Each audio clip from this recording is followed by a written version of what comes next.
Hey guys, in this video I will show you how to delete your Instagram account quick if you want to. So let's get started. At first we need to go to our profile. Then in the top right corner there's 3 lines. Let's press that. Choose settings. Here we're gonna choose the account option and scroll all the way down. Here's the delete account option. Let's press that. Here you have 2 options. You can deactivate your account. That basically means your account is just deactivated. You can reactivate your account anytime if you want. The other option is delete your account, which means your account will be deleted from Instagram permanently and you cannot undo it. But there's 30 days when you can reactivate your account if you want to by logging into Instagram.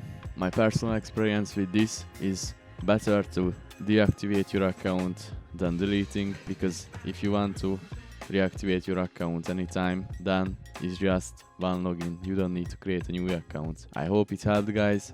Thanks for watching and see you next time.